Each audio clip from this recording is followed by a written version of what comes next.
교육 시작하도록 하겠습니다. 다시 인사드리겠습니다. 네, 오늘 슬기로운 자활생활이라는 부제 아래 2021년도 자활 사업 안내에 대해서 교육하게 된 김성은 시장입니다. 반갑습니다.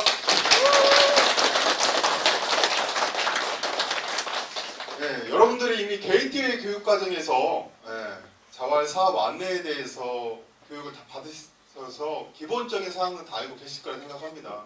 하지만 그게 벌써 몇 년 전이야 하시는 분도 많이 계시고, 또 올해 이 해마다 이 자활 사업 안내라는 지침이 해마다 바뀌어요. 작은 부분이든 큰 부분이든 여러분들이 해마다 가장 크게 와닿는 지침이 바뀌는 부분이 어디죠?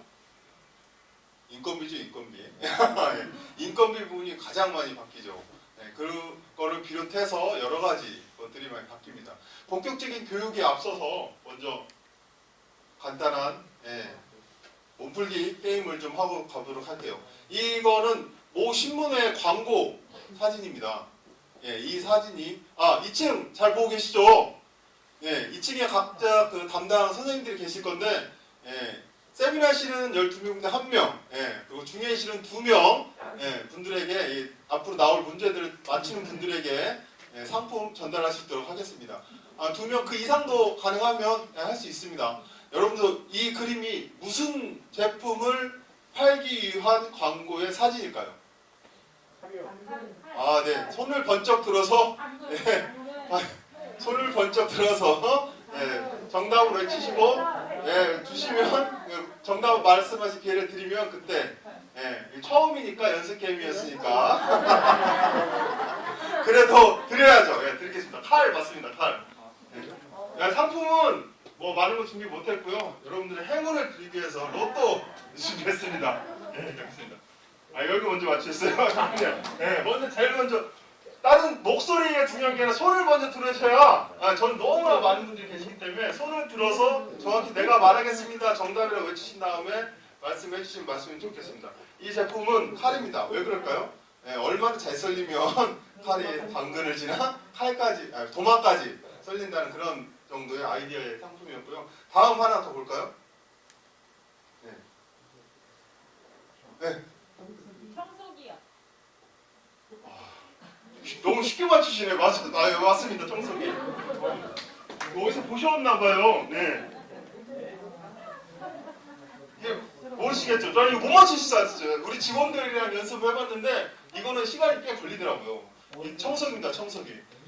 이 할머니가 매달려 계시죠? 이 청소의 흡입력이 할머니를 매달릴 정도의 흡입력이다. 이런 모습의 광고였습니다. 이런처럼 생각의 자그마한 전환이 많은 효과를 여러분들에게 깊숙이 올 수 있는 생각이기 때문에 여러분들도 평소에 이런 자그마한 생각의 변화를 조금씩 가졌으면 바라면서 말해봤고요. 다음 게임은 초성 게임입니다. 초성 게임. 초성이 뭔지 아시죠? 자음들을 딱 해서 무슨 글씨를, 무슨 단어를 의미하는 건지에 대해서 맞추는 건데요. 힌트는 다 우리 안에 있습니다. 이 교육에 있고요. 여러분들과 함께 보도록 할게요. 네, 맞습니다. 김제지역 자활센터. 네, 맞습니다. 네, 맞습니다. 여러분님. 김제지역 자활센터입니다. 보는 순간은 헷갈리시죠? 이렇게 많은 글씨에 뭐가 있어? 하지만 여러분들이 가장 많이 듣는 단어 김제지역 자활센터였습니다. 다음 문제는 좀 너무나 쉽게 아까 청소기를 맞추셔가지고 다음 문제 다시 한번 볼 텐데요. 이 단어 또한 여러분들과 많이 들었을, 친숙해졌으면 하는 의도에서 낸 단어입니다. 관장님, 맞습니다. 공동체.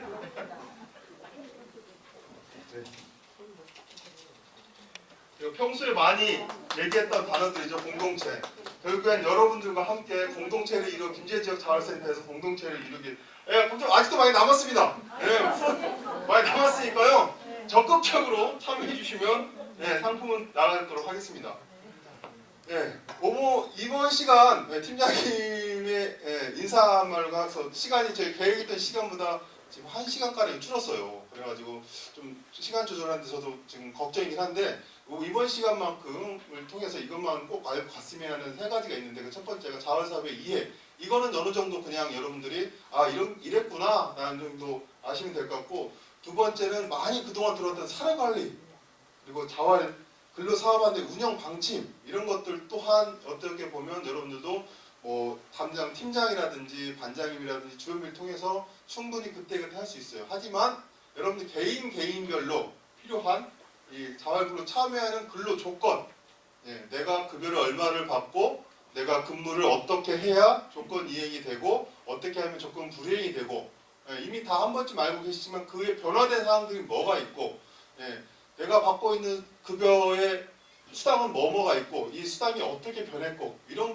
분들은 꼭 여러분들이 숙지를 하셔가지고 여러분들이 이 자활센터 생활을 함에 있어가지고 피해보는 일이 발생하지 않기를 바랍니다. 아셨죠? 이 꼭 자활근로 내용에 있는 근로의 조건에 대해서는 또 숙지해 주시기 바랍니다.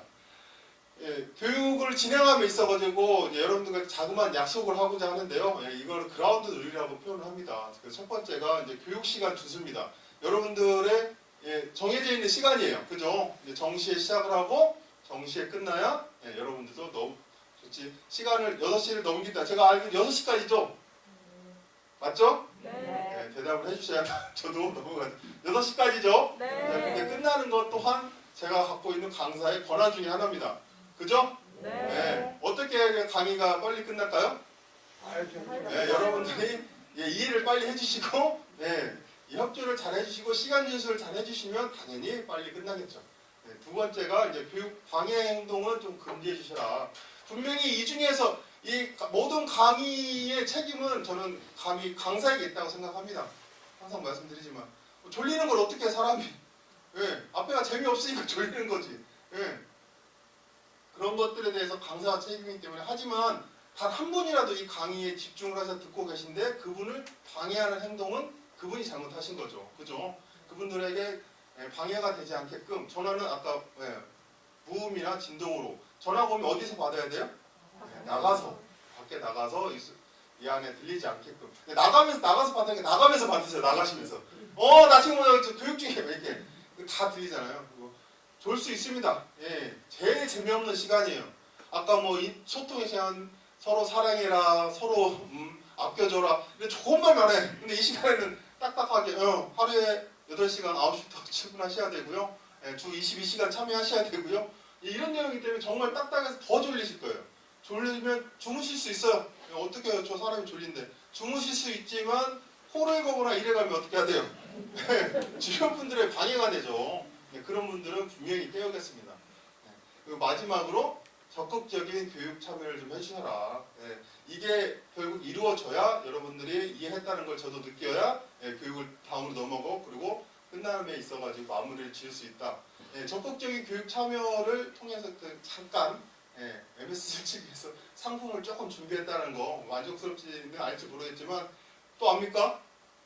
다음 주 월요일 날 갑자기 소리 소문 없이 연락도 없이 야 이번 달 성과금 나오는 거 너 용돈해? 막 이렇게 야 나 이번 달 성과금 많이 나오던데 너 용돈해? 김 실장?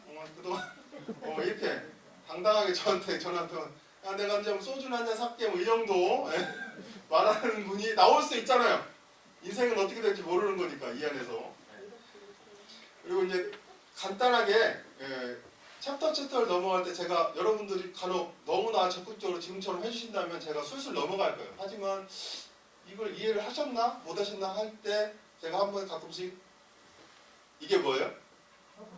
오케이. 아셨는지에 대한 확인을 할 겁니다. 그러면 제가 오케이 하면 여러분들 뭐라고 해야 될까요? 손을 번쩍 들어주셔서 같이 오케이. 연습 한번 해보겠습니다. 오케이? 같이 오케이. 오케이? 네, 감사합니다. 이런 적극적인 자세 너무나. 2층도 오케이? 다 지켜보고 있어요, 지금 2층.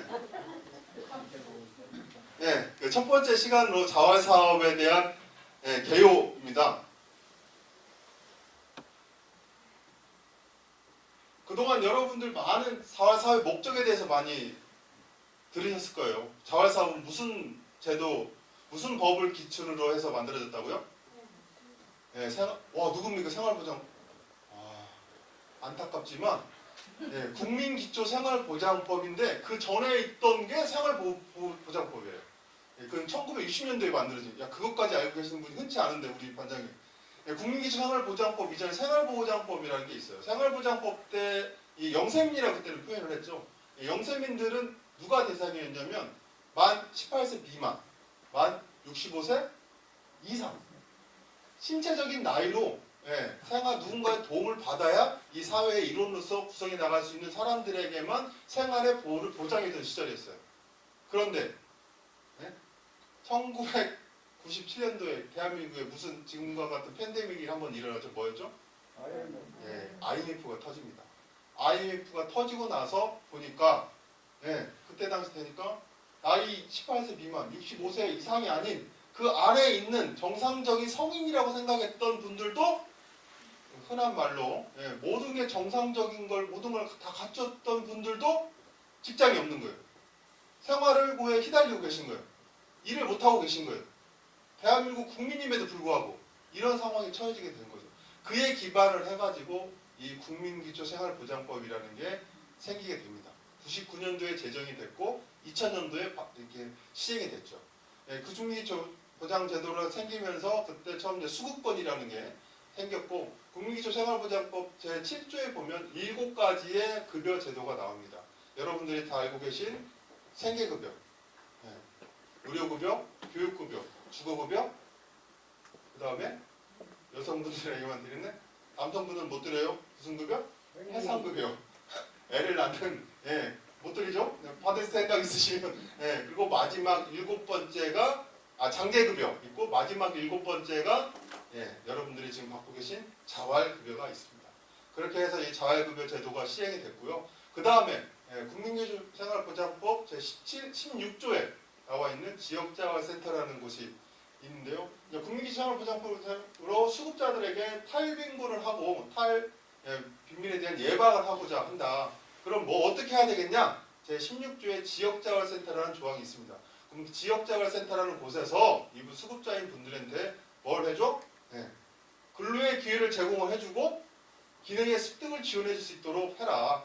그래서 결국에 자활을 할 수 있게끔 탈빈곤을 하고 일반인들과 동일하게 일반 노동시장에 진입을 해서 사회 일원으로서 구성할 수 있도록 발판이 될 수 있는 역할을 하라라고 만들어진 곳입니다. 이곳을 통해서 여러분들이 더 나은 삶을 추구하기 위해서지 이 수급권에 머물러 있으라는 건 아니에요. 그게 여러분들을 우리를 왜 밀어내려고 해? 이게 아니라 수급권에 있는 동안에 기회가 없어서 여력이 안 돼서 여러 가지 사정에 의해서 배우지 못하고 취득하지 못했던 부분들을 지역자활센터를 통해서 자활급여를 통해서 그런 근로의 기회도 제공해서 기술도 습득해보고 자격증을 전문 교육을 받아서 자격증을 취득해보고 여러분들 구성원이 돼가지고 기업도 만들어보고 이런 기회를 통해서 일반 노동시장에 진입할 수 있는 발판을 만들어서 삶의 성공을 이루라는 그런 목적으로 자활사업이 진행되고 있다는 말씀입니다. 다음은 이제 그럼 사원 취지체계는 어떻게 되냐? 대한민국 행정부처에는 몇 개의 부처가 있어요? 총 18개의 부처가 있습니다. 기획재정부를 비롯해서 여러 가지 부처가 있는데 우리는 어디의 부처? 보건복지부. 여성가족부 아닙니다. 저희는 보건복지부 소속의 사회복지기관이고요. 그 애하, 이제 행정적으로는 시도가 전라북도, 김제시, 각자 요천동, 백산면 여러 가지 읍면동이 있고요. 그 애하 민간 위탁기관으로서 중앙부처의 보건복지부 산하에 있는 한국자활복지개발하는 곳이 한 곳이 있고요. 그 다음에 시도에 있는 광역에는 광역자활센터라는 곳이 전국 14개가 있습니다. 그럼 시군구 단위에 우리가 여러분들이 직접 참여하시는 지역자활센터가 있는데요. 이 지역자활센터는 몇 개나 될까요? 혹시 아시는 분 계세요?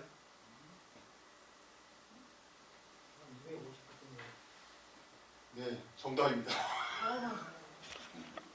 네, 정답입니다. 250개. 누가 방금 250개? 아이고, 아버님. 맞습니다. 지역자활센터는 정확히 250개가 있습니다. 적은 숫자인가요? 아닙니다. 250개가 있다는 건 시군구 단위에 하나 이상씩 다 있다는 거예요. 전국에는 몇 개가 있을까요? 예, 그건 기억나시죠? 아까 제가 말씀 전국에는 17개가 있습니다. 그렇게 따지면 전국의 자활 업무를 수행하는 기관은 총 265개가 있습니다. 여러분들이 대한민국에 사시면서 전국에 어딜 가시든 제주도 당연히 있죠. 몇 개나 있을까요? 제주도? 4개나 있습니다. 제주도. 서귀포시에 2개, 제주시에 2개. 2개씩 해가지고 4개나 있어요. 전국 어딜 가셔도 강원도 삼척이든 예, 강화도든 어딜 가든 다 있습니다. 여러분들 어딜 가시든 자활을 한번 알게 되신 이상 여러분들 권리가 된 이상 꼭 누리시기 바란다는 말씀드렸던 거고요. 예, 다음은 자활사업 대상자 선정은 어떻게 되고 관리는 어떻게 진행되는 거냐. 먼저 대상자의 선정은 참여의 자격은 어떻게 된다? 조건부 수급자다. 조건부 수급자의 앞에는 무슨 말이 생략됐다? 자활 근로 사업을 참여하는 조건부 수급자인 겁니다. 조건부 수급자라는 것이 무슨 조건부라는 건 조건이라는 단어의 뜻은 아시죠? 뭔가에 대한 요건을 갖췄을 때 그에 대한 상관 지원을 해주는 거. 그 조건부라는 게 자활 사업을 말씀하시는 거예요. 자활 근로 사업은 저희 센터가 가장 주축이 지역자활센터 가장 주축이 돼서 하는 거지만 그러면 지역자활센터만 자활 근로를 할 수 있다? OX. 크게 말씀해 주세요. 네, X입니다. 너무 막 부리나요? 별거 아닌 것 같아요? 아, 너무 하시네. 네. X입니다. 어디가 또 있어요? 자활 사업을 할 수 있는 곳이? 자활 기업도 있고요. 그리고 각 읍면대에 보면 근로의정이라고 들어보셨죠? 네, 근로의정 자활 사업이 있습니다. 이런 곳에 참여하는 조건이에요. 근데 각 참여하는 곳에 뭐가 달라요, 이제? 급여가 좀 다르죠. 네, 급여의 차이가 있는 겁니다. 근데 조건부 수급자들을 위해서 사실 지역자활센터가 만들어졌다고 해도 과언은 아니에요. 네. 왜? 조건부 수급자들은 자활근로에 참여하는 게 의무다, 희망이다? 의무다. 네. 참여를 해야, 무조건적으로 그 참여를 해야 수급이 지원이 되는 거예요.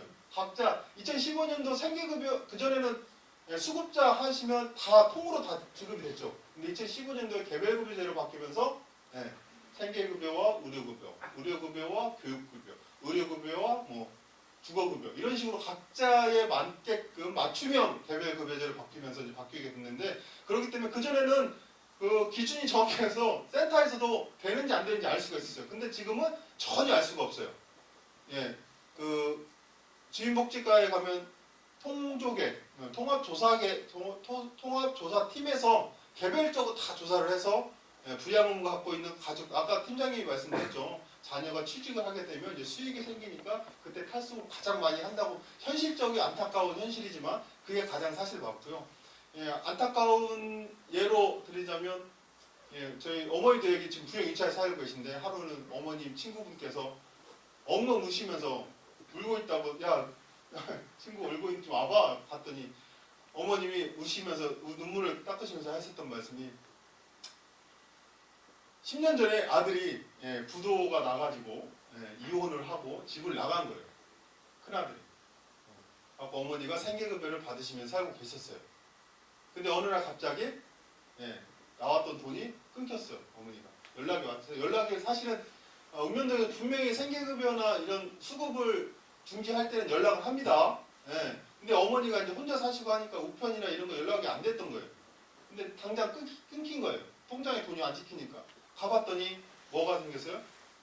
아드님이 어딘가에서 일을 하셔가지고 수입이 잡힌 거예요. 나는 어머니는 정작 모르는데 어디서 살았는지 죽었는지 모르는데 이 수입이 잡히니까 이 어머님한테는 이 생계가 끊긴 거예요. 그러니까 이 공무원 입장에서는 너무 야박하지만 절차를 말씀해 드려야 되잖아요. 제시한 방법이 뭔지 아세요? 현실적으로? 아들과의 연락 두절했었다는 그 근거하고 쉽게 호적을 정리해야 되는 거예요. 아들 가출 뭐 이런 식으로 신고를 해야 되는 거예요. 근데 어머니 입장에서 그걸 하시겠어요? 절대 못해요. 아들이 살아있다는 것만으로도 엄청 감사할 일인데 아들과의 이거를 동네 주민들이 이렇게 도장 찍어주고 이장님이 해주면 되긴 해요. 근데 이거를 이제 못 하신다고 고민을 하고 계시더라고요. 이게 현실입니다, 사실. 이런 것처럼 조건부 수급자분들이 예전에는 이 그 외 자활급여 특례자, 일반 수급자, 차상위 분들이 이 자활근로에 참여를 하시는데 이거에 대한 우선순위가 예전에는 있었어요, 없었어요? 네, 있었어요. 있다가 작년에 잠깐 없어졌어요. 그러다 올해 다시 생겼어요. 올해 다시 생겼습니다. 참여 우선순위가 예전에 이게 작년에 일시적으로 없어졌어요. 그 전에는 사실 자활근로 예산이라고 하는 부분, 여러분들에게 저희 올해 정원은 몇 명이에요? 저희 사업단 몇 명이에요? 이렇게 팀장들이 말해주잖아요. 그 이유가 그 전년도 말에 연초가 되면 올해 그 센터별로 너희 센터에서 자활근로 참여에 참여자분들 인건비와 사업비로 쓸 수 있는 예산이 이만큼이야 라고 딱 내려와요. 그러면 여러분들 그 올해 예산 인건비 부분을 역으로 계산을 해서 몇 명까지 참여할 수 있다가 나오게 되죠. 그런데 지금 대한민국이 전 세계가 올해 가장 작년에 이어 올해 힘들 상황이잖아요. 코로나 팬데믹 때문에. 그러다 보니까 정부 입장에서 일을 시행을 할 때 예상치 못한 예산이 지금 추가적으로 계속 들어가고 있죠. 그냥 가장 대표적인 게 뭐예요? 백신 구입비. 맞아요. 백신 구입비. 또 여러분들에게 드렸던 돈 있잖아요. 마스크며 각종 저기며 지원금이 나왔잖아요. 그죠? 전 세계 국민들 저희 가족도 4인 가구여가지고 100만 원 생계지원금을 받았잖아요. 그런 생각 원래 예상에는 없었잖아요. 그런 돈들이 정부 입장에서 돈이 하다 보니까 각 부처 전 부처에서 조금은 지금 코로나로 인해서 시행하지 않는 것들 그리고 시행하고 있지만 조금은 줄여야 될 것들을 줄이다 보니까 그 여파에 저희 자활근로 사업도 당연히 포함이 된 거예요. 근데 안타까운 건 그럴 수밖에 없는 건 저희 자활센터도 마찬가지지만 타 지역 저희는 작년에 그러지 않았는데 타 지역 같은 경우는 자활 전체에 약 220억이 반납을 했다고 하더라고요. 그런 입장이기 때문에 줄게 됐는데 그런 줄게 되니까 올해도 사실은 연초에 아마 팀장들이 많이 강조했을 거예요. 그죠? 가장 마음 아픈 게 지금 12월에 이제 어떻게 해야 될지가 사실은 문제고 가장 이따 뒤에 나올 월차 수당을 여러분들이 다 줄 수 있을지가 사실은 미지수예요. 이런 부분들을 이제 새로운 팀장님과 함께 많은 요구를 해서 분명히 드릴 겁니다. 드리도록 노력할 거고요. 그 외에 반면 또 여러분들의 기존 참여분도 참여 주민이지만 또 하나 지금 게이트웨이를 시작을 하지 못하고 있어요. 내가 이미 여러분들과 같이 하고 있는 여러분들도 지금 보장을 못 해드리고 있는 상황인데 새로운 분들을 받아들인다는 게 기관 입장에서 지금 상당한 부담감인 거예요. 어제 뒤에 우리 게이트웨이 사료관리사가 답변을 했었는데 이제 23명까지 보고를 받았다가 그 사이 지금 1월부터 지금 대기하고 작년 12월에 게이트웨이를 시작을 해서 1월부터는 무조건 좀 대기하고 계세요. 참여자분들. 여러분들 다 기초상담 하셨잖아요.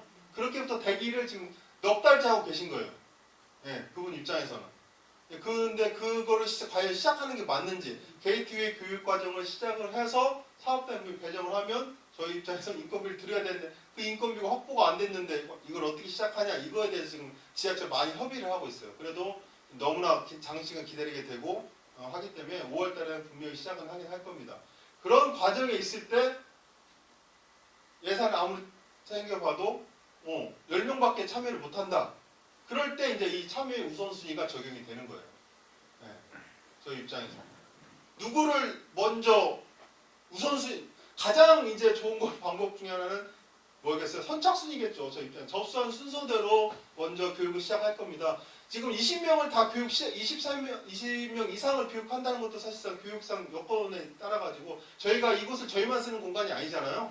그렇기 때문에 이곳을 뭐 2주를 풀로 저희가 쓴다는 것도 사실은 무리예요. 그래가지고 그런 부분도 이제 작은 세미나실을 쓰고 있는데 그곳에서는 최대 12명, 지금도 12명 앉아 계신데 12명 이상 앉을 수가 없어요. 사실 이런 것들이 하나하나가 저희 입장에서 다 고민이고 풀어야 될 숙제들이에요. 그런 상황이 이루어지고 있고요. 조건부 수급자, 자활급여 특례자, 차상위는 일반인이에요? 수급자예요? 일반인입니다. 수급자 아닙니다. 예, 차상위는 누가 차상위냐? 기준 중위소득. 2015년도 개별급여제가 생기면서 중위소득이라는 개념이 생겼죠. 이게 무슨 말이냐? 대한민국 국민을 1등이 누군지는 모르겠어요. 이재용 씨인지 이건희 씨 돌아가셨으니까 누군지 모르겠지만 대한민국 국민을 100명이라고 가정했을 때 1등 재산 순위 1등부터 100등까지 줄을 세워서 50등 이 중간 딱 50%인 50등의 기준이 과연 얼마냐 이거를 산출하는 게 이 중위소득입니다. 이 중위소득 1인 가구일 때는 175만 7,194원 작년이 그랬고요. 올해는 182만 7,831원이네요. 이 기준에 중위소득의 50%에 머무는 사람들이 차상입니다. 보시는 바와 같은 통상적으로 4인 가구 많이 말씀하시죠. 4인 가구의 21년도 차상위가 243만 8,140원. 우리 가구가 4명이야. 부부 있고 애 둘 있는데 남편이 240여만 원밖에 그 이하를 벌어. 세 전이에요. 세후 계산하시고 이러면 안 돼요. 200 이하를 벌어. 그럼 차상위가 가능하시다는 말씀입니다. 무슨 말씀인지 아시겠죠? 오케이? 네, 감사합니다. 다음 가장 중요한 이번 시간에 가장 중요한 거예요. 조건 이행 기준. 조건 이행 기준을 크게 조건 이행에 대한 이행 기준과 조건 불이행 기준으로 나눌 수 있겠죠. 조건 이행 기준을 먼저 보자면 간단합니다. 주 22시간 이상 참여를 해야 된다. 그리고 시간제 자율근로 사업단은 하루에 4시간 근무하는 사업단은 15시간을 근무를 해야 된다. 라는 조건이고요. 그 다음 조건 불이행 기준. 여기에 맞지 않는 조건 불이행 기준은 뭐냐? 첫 번째로 2일 이상 연속 불참이 3회 이상 됐을 때 그리고 월 부가일수의 3분의 1 이상을 불참했을 때 이 조건 이행 기준, 조건 불이행 기준의 이 두 가지, 총 3가지 이 부분은 여러분들이 큰 특이사항이 없이 열심히만 잘 센터에 참여해 주시면 누구나 다 이룰 수 있습니다. 그러면 제가 몸이 아픈데 아니면 제가 개인적인 사정인데 그건 당연히 가능하죠. 사전 승인을 얻은 보고를 한 결과는 여기 조건 이행을 시행한 걸로 봅니다. 그렇기 때문에 개인적인 사정을 말하고 뭐 일주일씩 쉬는 분도 계시고 그 사정이 당연히 타당해야겠죠.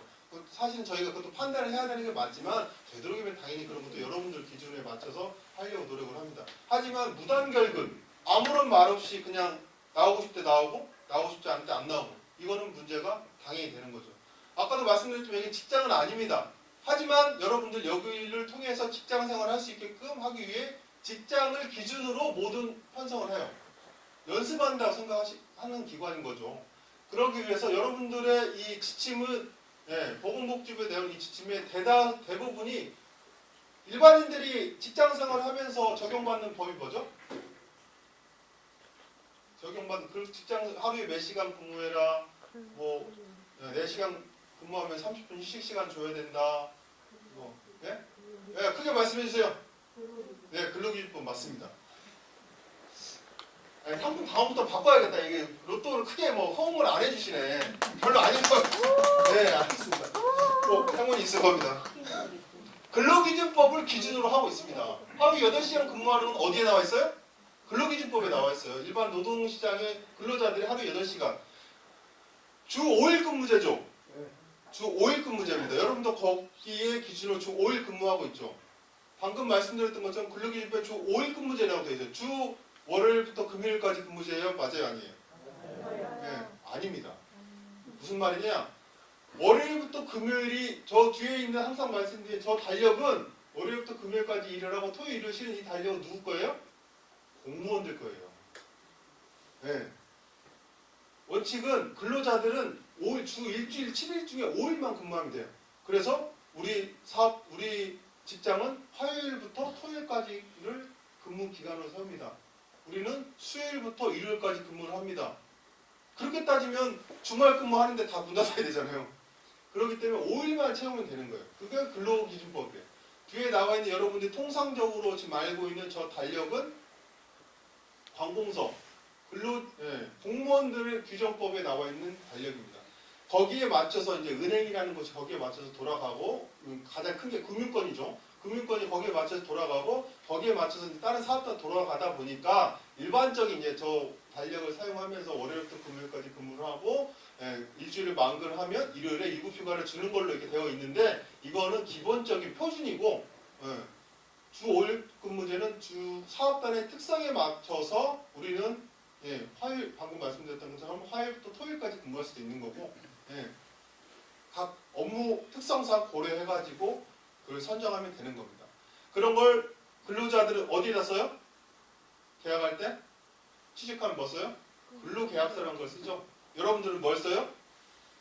참여 확인서 쓰죠. 처음에 참여 신청서. 거기에 다 내용이 다 나와 있습니다.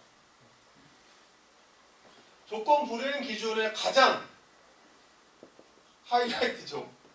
가장 어려우면서도 많은 여러분들에게 힘을 주는 기타 불성실한 참여 태도.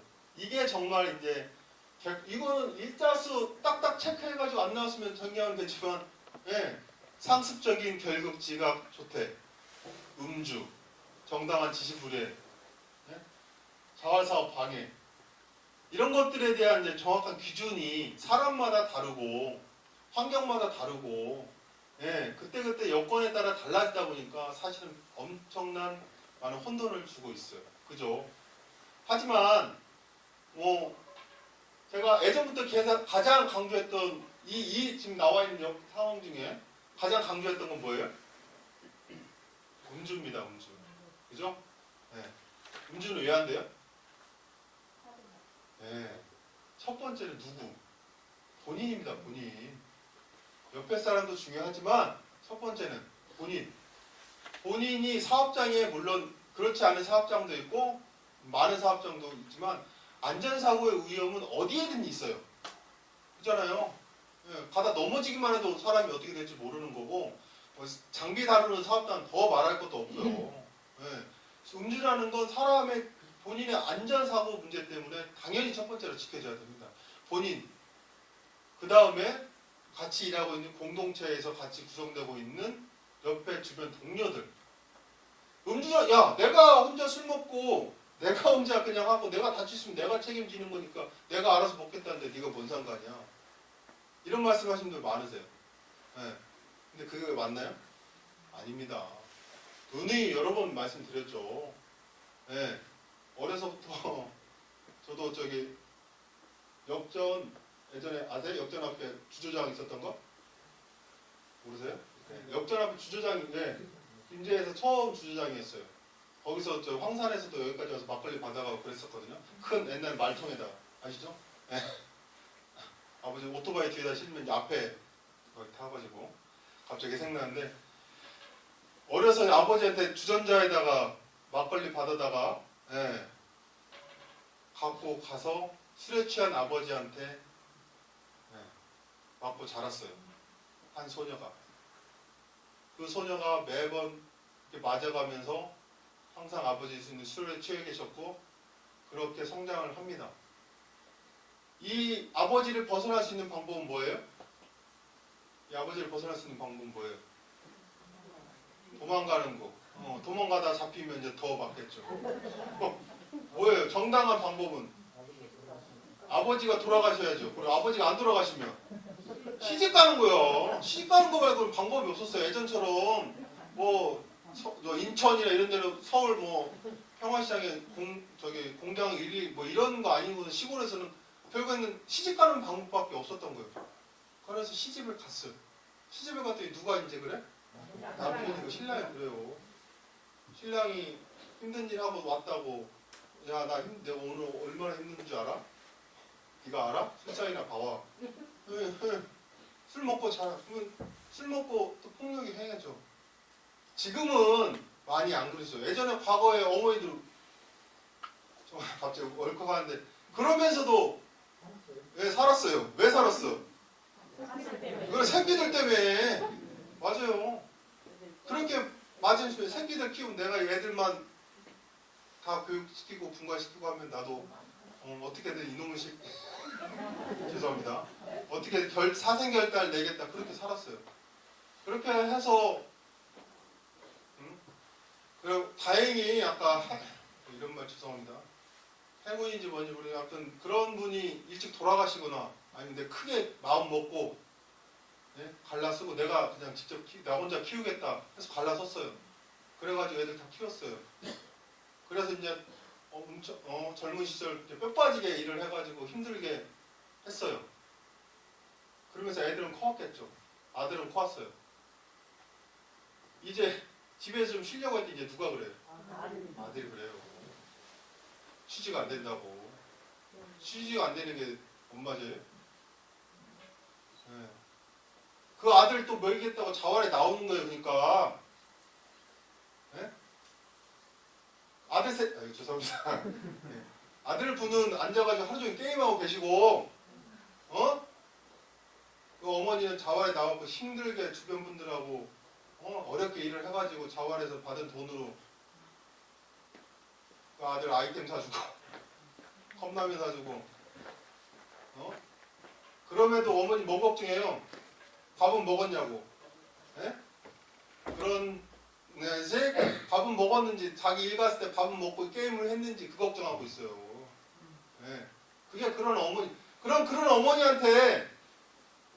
어머니한테 가장 무서운 무기는 뭐예요? 술 취한 남자예요. 안 그럴까요? 이 어머니는 술 취하신 분들이 나 지금 기분이 상당히 안 좋아서 이제 너의 오른뺨을 상당히 힘가경을 해서 때릴 거야 라고 말하고 때려요? 안 그래요. 없던 막걸리 잔 던지고 그냥 언제 어떻게 돌발 행동을 뭘로 할지 모르기 때문에 무서운 거예요. 그잖아요. 네, 알면 다 피해줘. 이렇게 피하고 도망가고 하겠죠. 그게 안 되니까 그 자체를 보는 순간 트라우마라는 말 많이 들어보셨죠? 네, 그 순간 그게 트라우마가 돼서 PTSD, 외상 장애가 돼가지고 그거 모습만 옛날 속담에 있잖아요. 사람보고 놀라면 소특보고 놀란다고. 그런 모습만 보는 사람이 있으면 그 어머니들은 그 어떤 것보다도 이 자활사업에 참여하는 거에 대한 근로장벽이 되는 겁니다. 무슨 말씀인지 아시죠? 네. 오케이? 네, 오케이. 네, 순간 감정입이 돼가지고 뭐 어떤 분 좀 생각이 나가지고 그러면서도 아니까 근데 그러면서 자식 걱정해요. 그 자식이 게임하다가 짜증내면 승질나면 지금 뭐 잘 게임 안 됐다고 수쳐먹고 어머니 막 그래도 자식 걱정이에요. 네. 솔직히 남편 별로 생각 안 나는 분더라고. 남편 잘 생각 안 나는 이놈의 자식은 또 이게 아닌가 보더라고. 아무튼 그렇습니다. 그래서 절대 저희가 용서 안 하는 거고요. 되도록 그래서 우리가 이 마스크를 전 국민이 쓰기 전에는 어떻게 했어요 저희가? 음주측정 오전후 그래서 했던 겁니다.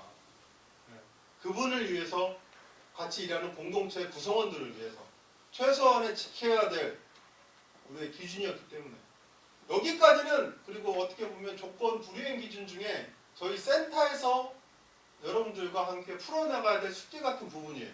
근데 이 다음 부분은 저희를 떠나서 가장 지금 가로쳐 있죠? 타 참여자 종사자를 포함한 타 참여자에 대한 뭘까요? 네. 네, 맞습니다. 성에 관련된 걸 포함한 폭력, 폭행. 올해 추가된 게 이 폭언이에요, 폭언. 폭력, 폭행은 뭐 말씀드렸던 건 자활 사업의 조건 불이행 기준을 떠나서 저를 어디에서도 볼 수가 있어요?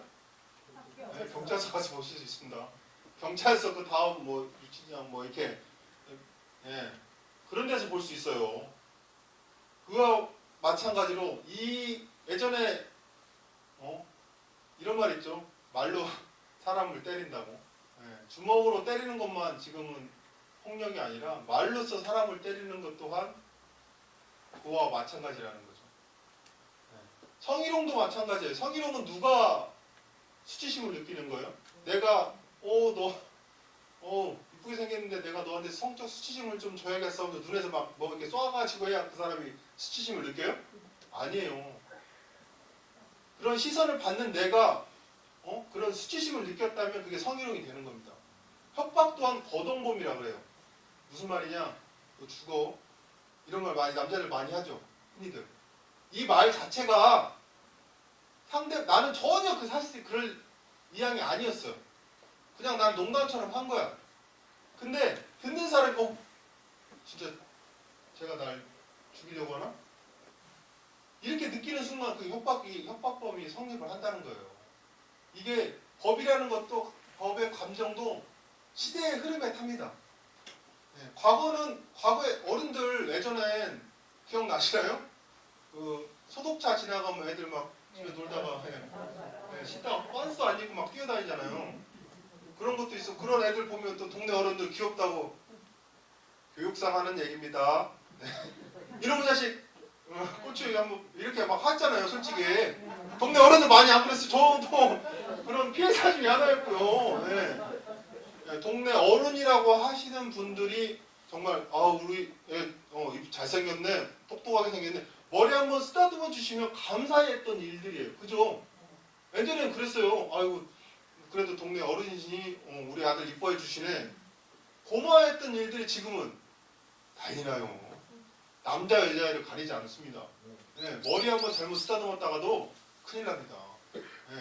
그만큼 시대가 많이 변했고 사람의 인식과 환경이 여러 가지가 바뀐 거예요. 그만큼 폭언도 마찬가지로 그에 준해서 취급을 한다는 겁니다.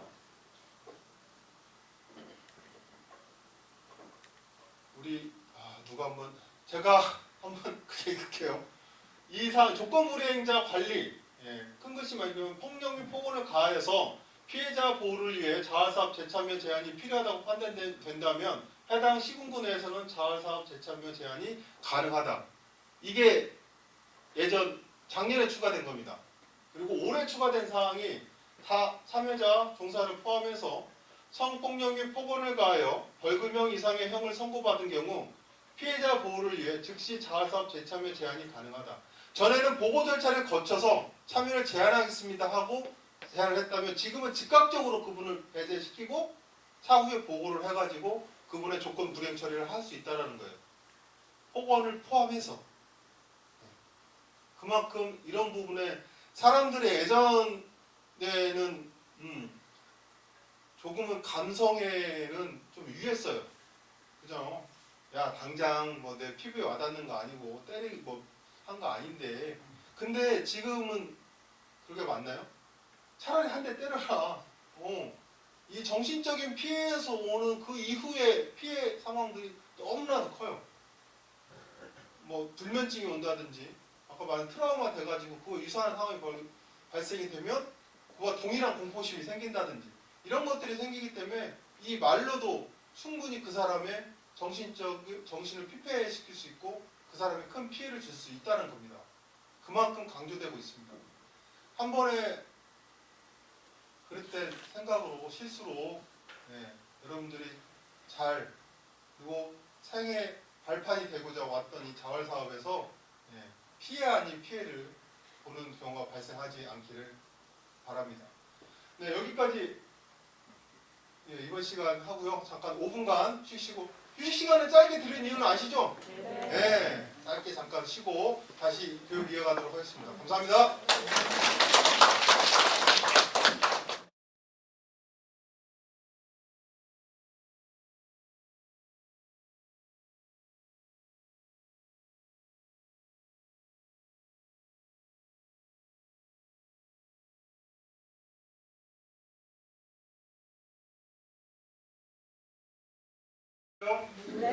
교육 이어서 하도록 하겠습니다. 지난 시간에 다른 건 다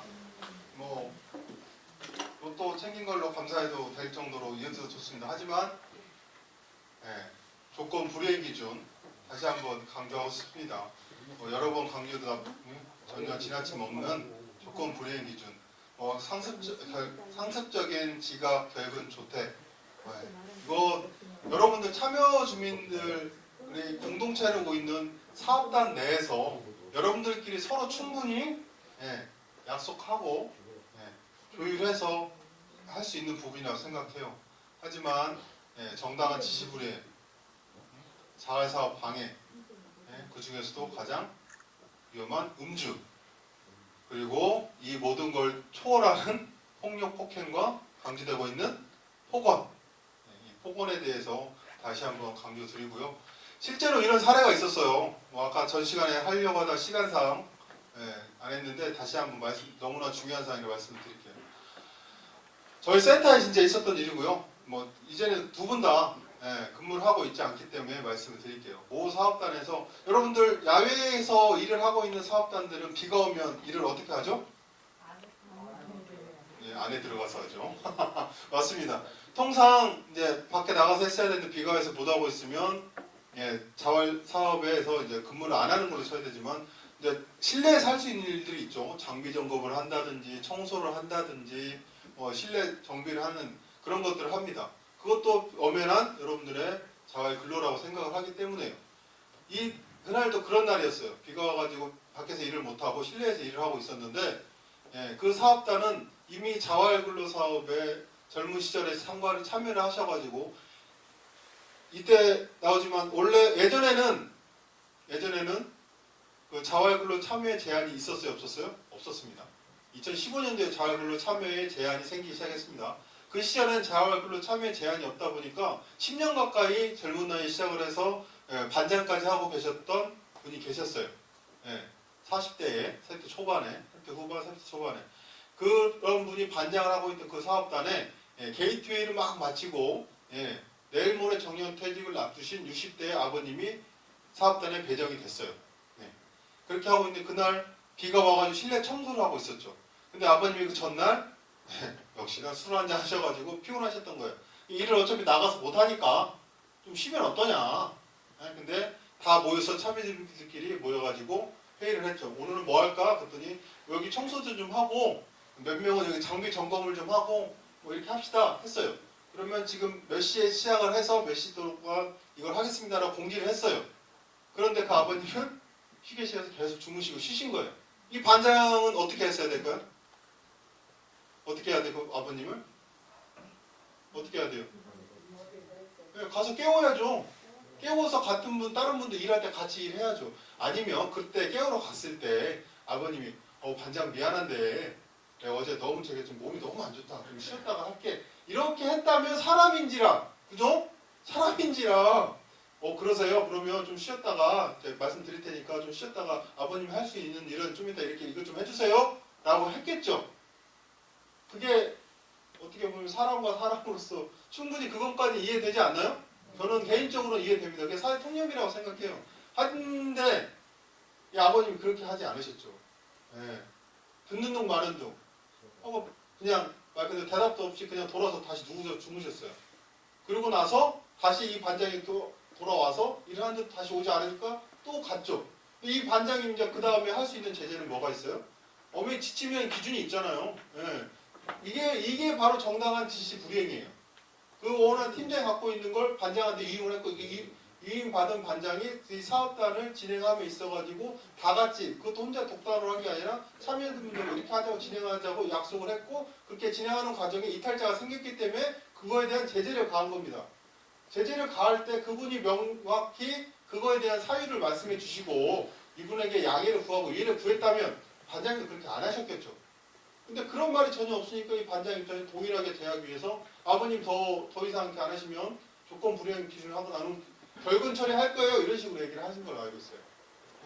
혼자 이렇게 왜 그러냐면 사업단 전혀 일하지 않으시고 혼자 휴게실에서만 쉬고 계시니까 결근 처리하겠습니다. 이런 식으로 말씀드리니까 아버님 일하면서 한마디 하셨어요. 한마디. 여성분들 사고살의 전달입니다. 앉아서 오줌 누는 건 상종을 말아야 돼. 이 한마디 하셨어요. 이 반장님 뭐 어떻게 조치했을까요?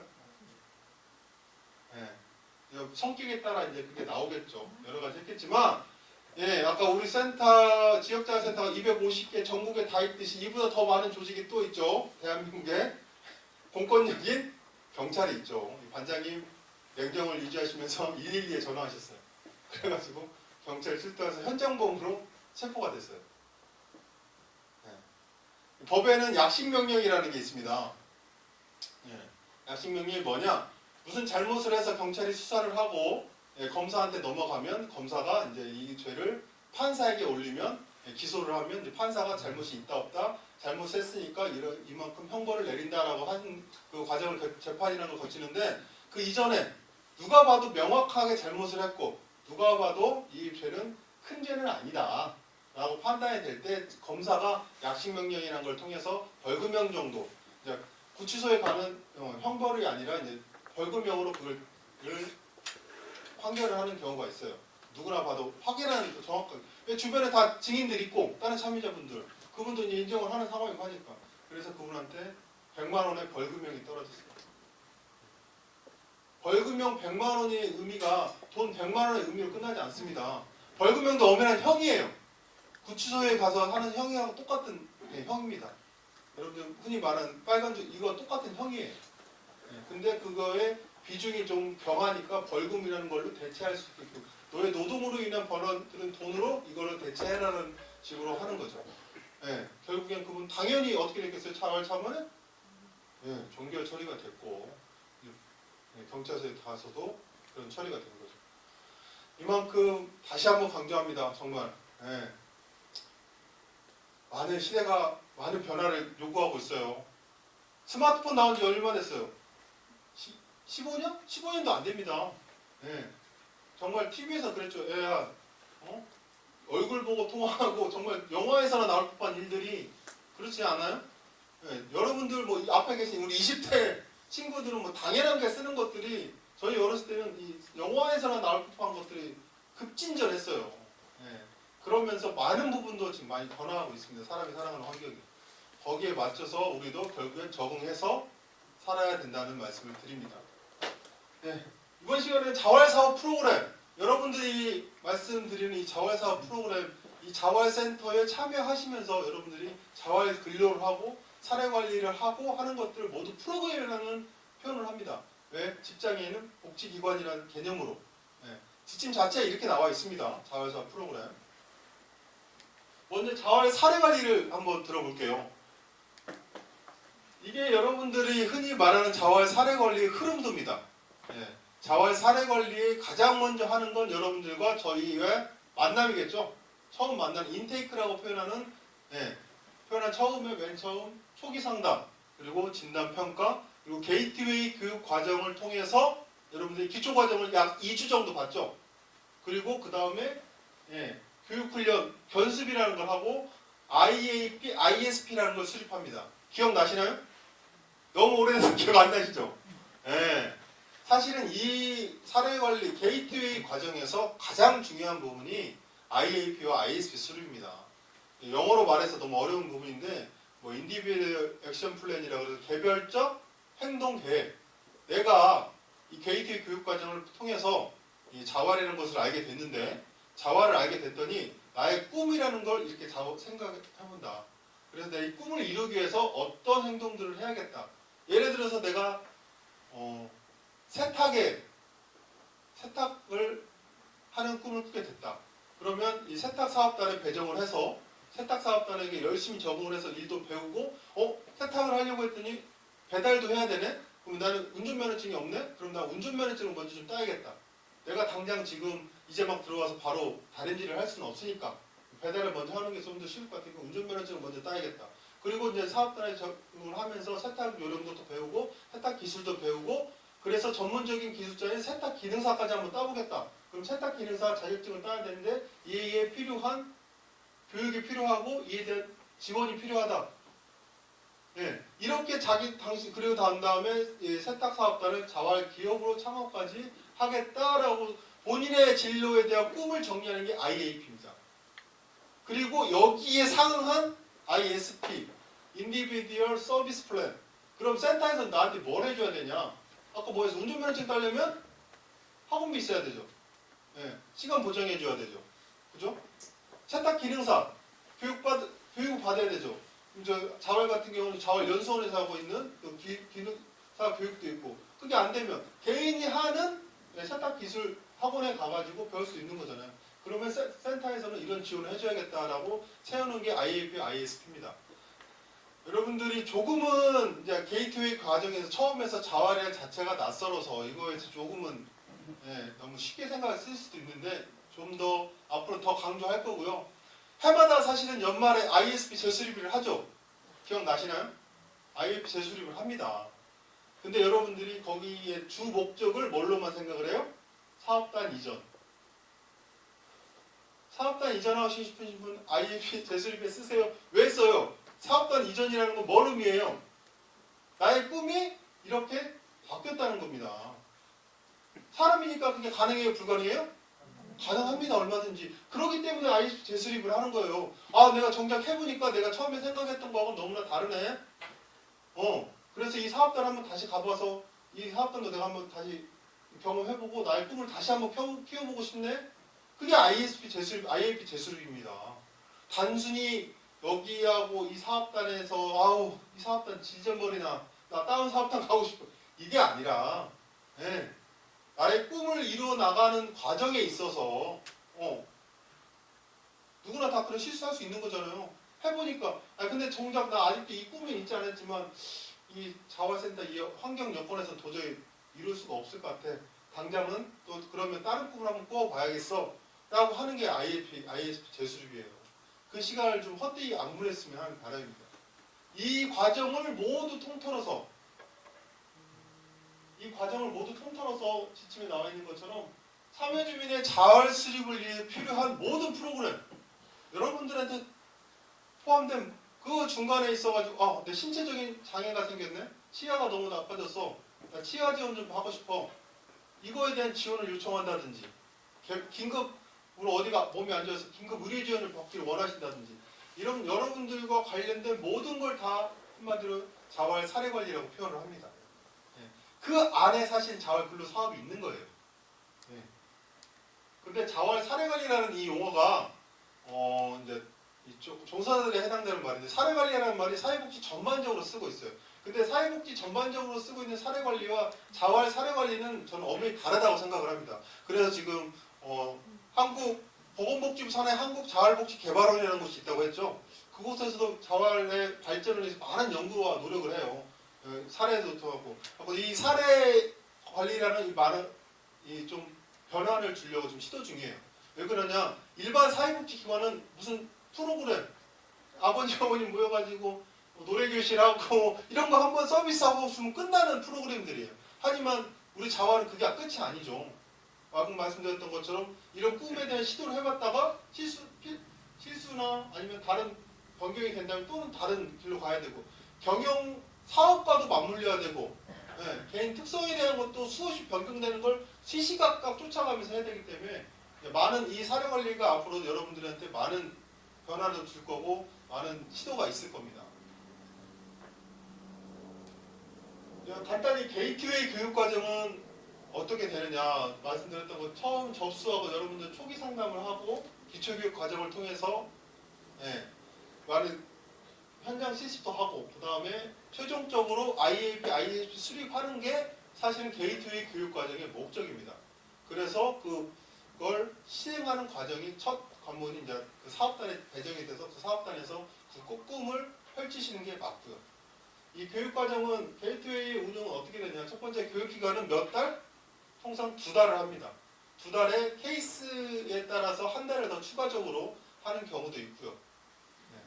두 번째로는 이제 참여 횟수는 몇 회가 되느냐? 게이트웨이 참여 횟수 혹시 아시는 분 계세요? 너무 다들 오래되셔가지고 게이트웨이 참여한 지가 참아주겠어. 알고 있지만 맞습니다. 3번입니다. 언제? 5년 동안 참여한 이따 뒤에도 참여 기간 나오겠지만 5년에 참여를 하는데 그 기간 동안 3번에 참여를 할 수 있습니다. 왜 이런 게 나왔냐? 사실은 참여 횟수의 제한이 과거 있었어요? 없었어요? 없었어요. 근데 무슨 일이 생기냐? 저희처럼 하나인 곳은 그렇지 않은데 아까 시군구마다 있다 그랬죠. 시군구 단위로 지역자활센터가 있습니다. 전주 같은 경우 2곳이 있고요. 익산도 2곳, 군산도 2곳이에요. 그런데 이곳에서는 또 시군구 단위로 있긴 한데 이게 최초에 생길 때 시군구 구역에 있었던 게 아니라 그냥 그런 단위 개념으로 생기다 보니까 행정구역을 나누기가 애매한 거예요. 그래서 시 단위로 행정구역을 나눕니다. 김제에서 익산으로 넘어갈 때는 익산으로 주소지를 옮기면 익산에 있는 지역자활센터에 가셔야 돼요. 김제에 오실 수 없어요. 그런데 익산시에, 전주시에, 군산시에 계실 때는 익산 지역자활센터에 가도 되고 익산 원광지역자활센터에 가셔도 돼요. 익산 안에 있는 지역자활센터 어디에 가셔도 돼요. 그러다 보니까 솔직히 말씀드려서 우리 영동분들 가장 가장이라는 표현은 좀 그렇지만 제 개인적으로 가장 힘 고생을 하신 영농, 하루 집에서도 안 걸리는 주부수증이 걸리는 우리 세차장, 예. 어느 사업단 비교해서 당연히 온누리 사업단도 마찬가지죠. 2층에 있는 청수 사업단도 마찬가지고요. 모든 사업단이 마찬가지입니다. 어느 사업단이 솔직히 말씀드려서 오늘 하루 종일 8시간 앉아있는 거 힘들긴 하지만 이렇게 교육받는 것보다 힘들지 않은 사업단이 어디 있습니까? 그죠? 그러다 보니까 게이트웨이만 받으신 분들이 계세요. 익산 온강자원에서 게이트웨이 3개월 받아. 그 다음날 끝나고 익산자원으로 가서 게이트웨이 3개월 받아. 또 끝나고 익산 다시 어경 가서 3개월 받아. 이런 분이 계셨어요. 과거에. 이제 이런 분들이 생기다 보니까 이제 이런 제한의 규정이 또 생기는 겁니다. 자유롭게 풀어진 가운데 잘 활용하면 너무나 좋을 텐데 이제 이걸 악용하는 분들 때문에 이런 게 생겼다는 거. 그 다음 매월 급여는 무슨 기준으로? 무슨 유형의 사업단 기준으로? 사회서비스형 사업단 기준으로 지급이 됩니다. 그리고 사회보험 가입이 된다 안 된다? 안 된다. 대신에 뭐가 된다? 상해보험이 가입됩니다. 여러분들 자활근로 사업단에 배정이 되면 사회보험 가입 돼요 안 돼요? 돼요 안 돼요? 근로사업단에 배정이 되면 합니다. 돼요. 수급 유형에 따라 건강보험이 혜택을 배제되는 경우가 있고 국민연금은 누구의 뜻에 따라서 당사자 본인의 의사에 따라서 국민연금 넣을 건지 말 건지 결정이 되는 거고 고용보험과 산재보험은 당연히 의무적으로 다 가입을 합니다. 근데 이 게이트웨이 교육과정은 교육생, 진짜 순수한 여러분들 교육이라고 말을 표현을 하지만 여기는 더 말할 나위 없이 교육생이 순수한 교육생이기 때문에 게이트웨이라는 영어에 대한 뜻을 말씀드렸죠. 어느 자활이라는 길을 가기 위한 문, 그 문지방 앞에 서서 갈지 말지를 게이트웨이 종교하면 자활근로 사업에 이 뒤에 나오는데 기간에 산정이 된다 안 된다? 뒤에서 보겠습니다. 안 됩니다. 자활근로 사업 여러분들이 이제 가장 귀를 쫑긋 마지막 스퍼트를 올릴 타임입니다. 자활근로 사업에 대해서 한번 알아보도록 할게요. 자활근로 참여의 자격은 아까 말씀드렸죠. 조건부 수급자는 의무고 나머지 분들은 희망에 따라서 특례라든지 차상이라든지 일반 수급자는 본인 희망에 따라서 참여가 가능하다. 참여의 우선순위는 이렇게 된다 라고 말씀드렸고 나이에 대한 참여 제한이 있죠. 몇 세? 65세입니다. 65세의 나이 제한이 있습니다. 그런데 65세 이상이어도 저희 센터에서 방법이 있죠. 65세 이상이어도 그 사업단의 그 사업단을 운영함에 있어서 특별한 자격증, 운전면허증 등을 포함한 특별한 자격증이 있거나 또는 그 사업단을 이끌어 나간 역할을 하는 반장의 역할을 3년 이상 하신 분들은 65세 이상이 돼도 시장의 결정을 받아서 저희가 이분은 저희 센터 사업단에 꼭 필요하신 분입니다 라고 건의를 하면 그 사업단에서 65세가 되셔도 근무를 할 수 있게끔 하고 계십니다. 저희 센터에 몇 분 계세요? 있어요 없어요? 한 분 계십니다. 그런 것처럼 여러분들도 모두가 다 그런 가능성이 있다라는 거 말씀드리는 거고요. 참여 기간은 몇 년? 5년입니다. 뭐 여러 가지 이유에 의해서 예전에는 연장이 되는 방법이 여러 가지 있었죠. 하지만 지금은 명확히 이제 5년으로 제한이 됐어요. 내일킴 통장도 이제 없어졌고요. 19년 6월 이후로. 첫 번째는 유형 변경에 상관이 있다 없다? 없습니다. 예전에는 있었기 때문에 말씀을 드리는 겁니다. 지금은 유형 변경 시장 진입형이 되든 사회 서비스형이 되든 상관없이 5년이 가능합니다. 대신 게이트웨이는 포함이 된다 안 된다? 안 된다. 그래서 게이트웨이는 포함이 안 되는 대신에 참여의 기회를 3번으로 제한을 둔 거다라는 말씀을 드리는 거고요. 마지막으로 재참여 시 이전 참여 기간을 어떻게 한다? 합산한다. 내가 자활근로를 5년 중에 4년을 근무를 했어요. 4년을 근무하고 취업을 했어. 그래서 막상 취업을 했는데 가서 해보니까 나랑 안 맞아. 다시 자활근로로 와야겠어. 왔어. 그럼 몇 년 남았어요? 1년 남았다는 겁니다. 역으로 저 2년, 3년, 2년 전에 하다가 혼났는데 1년을 하고 갔어도 4년 돌아오면 4년밖에 안 남는다는 거. 리셋이 안 된다는 겁니다. 대신에 이제 일단 뒤에 이 다음에 나오는 참여 종결 이후에 이제 조건은 조건부 수급자냐 일반 수급자냐 차상에 따라 또 다릅니다. 그 부분은 나오고요. 대신에 이제 올해 새로 추구된 게 뭐냐? 60개월, 5년을 참여하신 후에 60개월 이후에 참여를 하시면 그때 당연히 모든 기준은 참여 당시의 기준입니다. 그때 수급 비용이 그때 요건이 맞아야죠. 나 종결할 때 차상이었고 우리 실장님이 60개월 지나고 나서 오면 된다고 해서 다시 왔어요. 근데 본인이 이미 일반인이 돼 있어. 근데 돼요 안 돼요? 안 돼요. 그렇게 우기시면 안 돼요. 참여를 하려고 할 당시에 내가 수급 비용이 뭐냐 참여할 수 있는 유형이냐 라고 되면은 가능하다는 겁니다. 그전에는 이걸 60개월이 지나면 합산하지 않고 다시 그냥 새로 시작한다고 본다는 겁니다. 아셨죠? 오케이? 네, 오케이. 예, 드디어 나왔네요. 가장 궁금해하는 참여 기간의 제한. 예, 너무나 안타깝지만 어쩔 수 없이 여러분들의 좀 더 자극제라가 좋은 말로는 자극제 예? 이런 이유로 만들어낸 참여 제한에 대한 거죠. 먼저 일반 조건부 수급자와 일반 수급자 및 차상위로 구분이 되는데요. 조건부 수급자는 아까 말씀드렸던 대로 의무다, 희망이다? 의무다. 의무적으로 하는 분들이기 때문에 이 조건부 수급자는 종결하고 나면 뭘 한다? 자활 역량 평가라는 걸 합니다. 자활 역량 평가라는 걸 해서 다시 고용노동부의 취업 성공 패키지라는 게 들어보셨죠? 네. 본인 역량 평가를 해서 일정 점수 이상이 나오면 취업 성공 패키지에 가도록 아마 추천을 받을 거예요. 권유를 받으실 거예요. 하지만 본인이 난 다시 자활근로 일을 하고 싶다. 그런 거에 의욕을 욕구를 말씀하시면 자활근로 사업단에 재배정이 됩니다. 그렇기 때문에 5년이라는 의미가 조건부 수급자가 계속 유지가 된다는 의미가 있어요? 없어요? 사실 어떻게 보면 없어요. 내가 조건부 수급자가 5년이 끝나서 제 자활 역량평가를 재판정 받아서 다시 판정하는 그 시점에 내가 여전히 조건부 수급자라면 또 5년을 시작할 수 있는 겁니다.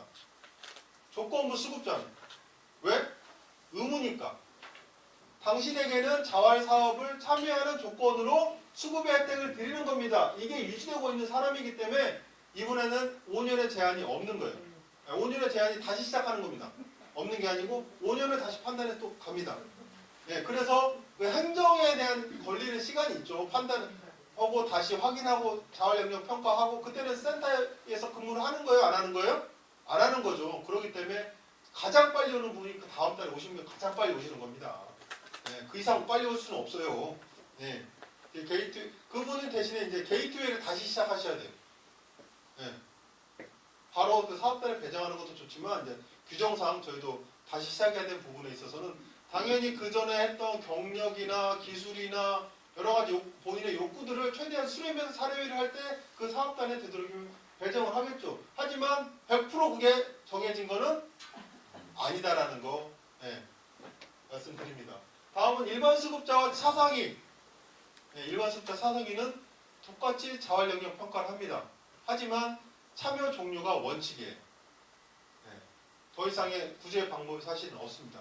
하지만 아까도 65세 이상자 어머니 아버님들한테 기회를 줬던 것처럼 그분도 그분이지만 이 사업단에 이 센터에 필요하신 분들이 꼭 계세요. 일반 수급자 차상위 중에서도 그런 분들 꼭 그 자격증이 필요하신 분들 그리고 몇 년간 이 사업단을 그분이 이끌어다 보니까 그분이 사업을 빠지시면 이 사업단의 유지가 상당히 어렵다고 판단되는 상황 이런 것들을 고려해가지고 지방생활보장위원회에 건의를 해서 1년씩 연장을 하고 있는 방법이 있습니다. 이런 경우는 모든 분들에게 모든 혜택을 드리는 건 좋겠지만 그런 건 쉽지 않기 때문에 저희 나름대로 그런 기준을 둬가지고 사례회의를 통해서 이런 기회가 제공이 된다는 거 말씀드립니다. 그렇기 때문에 여러분들 아까도 반장님들 역할이 정말 쉽지 않아요. 직원들도 쉽지 않은 만큼 그 어느 한 조직을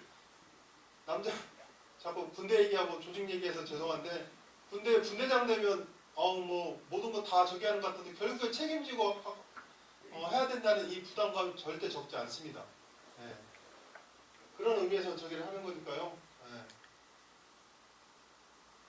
그 외에 뭐 여러 가지 근로 미약에 이분이 도저히 일반 수급 자로 가셔가지고 다른 사업 시장에 노동시장에 나가가지고 참여할 수 없을 정도가 될 것 같다라는 등의 이유로 이제 지방생활보장위원회에 오면 그쪽에서 저희가 올린다고 다 되는 건 아닙니다. 거기에 맞게끔 사례와 이유를 또 타당한다고 느낄 때 생활보장위원회가 결정을 해서 연장이 가능한 겁니다. 1년씩. 네, 이미 예전 같았으면 다들 막 번쩍 했어야 될 인컴인데 이미 한문기가 다 알고 있어가지고 별로 호응이 없는데 예전처럼 코로나가 아니었다면 연초에 했을 때면 얼마야 얼마 뭐 이랬을 건데 1월달에 했으면 너무 안타깝네요. 올해 1.6% 올랐다고 합니다. 여러분들 뭐 1.6% 적은 금액이긴 하지만 19년도에 대폭 인상이 되면 26%의 대폭 인상이 되면서 최저임금에 맞추기 위해 지금 여전히 노력하고 있습니다. 따져보니까 시장 진입병은 52,950원. 이걸 시간 단위로 한번 제가 나눠봤어요. 그랬더니 시장 진입병은 6,620원. 그리고 사회서비스형은 530원의 급여를 받고 계십니다. 여기에 포함되지 않는 게 뭐가 있어요? 이제 여러분들에게 드리는 인센티브 그리고 각종 수당들이 또 있죠. 실비는 여전히 4,000원이고요. 나머지 기타 수당에 대해서 한번 알아보겠습니다. 기타 수당은 크게 네 가지 기술 자격 수당하고 실비 그리고 주차와 월차가 있죠. 먼저 기술 자격 수당은 얼마예요? 여전히 4,000원입니다. 4,000원. 4,000원인데 누구에게 주는 거예요? 가장 대표적인 게 운전면허증. 운전면허증. 그 외에 자격증 기술을 가지고서 그 사업단에 도움을 주시는 분들에게 기술 자격 수당으로 4,000원씩 드리고 있습니다. 전담관리자 수당은 그러면 얼마냐? 전담관리자 수당 혹시 아세요? 올해 올랐죠. 4,000원에서 6,000원으로 올랐습니다. 그럼 전담관리자 하고 계신 보통 반장님들이 많이 전담관리자를 하고 계시죠. 전담관리자 하고 있는 반장님이 기술 자격 수당도 받는다 하면 얼마? 합쳐서 10,000원. 예전에는 여기서 기술 자격 수당 50% 깎았거든요. 그랬었는데 참 그렇습니다. 다음은 이제 실비. 실비는 뭐라고요? 교통비. 쉽게 생각하면 교통비라 생각하시면 돼요. 교통비라는 건 아침에 내가 출근을 하기 위해서 버스를 타고 오고 집에 가기 위해서 버스를 타고 가는 비용 이거라고 생각하시면 됩니다.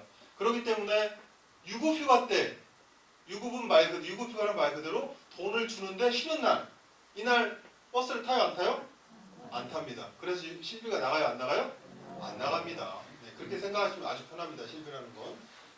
소득인정 선출시의 자아소득에 반영은 되지 않습니다. 복리 차원에서 교통비 정도는 줘야 된다 생각해서 주는 거라 여기 소득 반영에는 되지 않습니다. 다음 주차수당. 주차수당은 말 그대로 일주일, 주 5일 근무제, 5일을 다 만근했을 때, 개근했을 때 하루에 유급휴가를 준다. 언제? 통상적으로 월요일부터 금요일날 근무를 하고 일요일에 주차를 주죠. 그런데 주에 1일 이상 경우에만 주차를 인정한다. 1일 이상 근무했을 때 표를 보실게요. 월요일날 근무를 했어요. 화요일날 뭐 다음 달에 있는 5월 5일 어린이날이라든지 뭐 성탄절이라든지 여러 가지 유급 휴가했어요. 그 다음 근무를 했어요. 그 다음날 근무를 하려고 또 보니까 비가 와가지고 도저히 야외에서 하는 우리 사업단 야외에서 하는 사업단인데 일을 못하게 됐어. 그리고 그 다음날도 여전히 비가 와가지고 못했어. 이건 주차가 발생해요 안 해요? 합니다. 왜? 홍일 내가 쉰다고 그랬어요? 나라가 싫어 왜? 비 내가 오겠어요?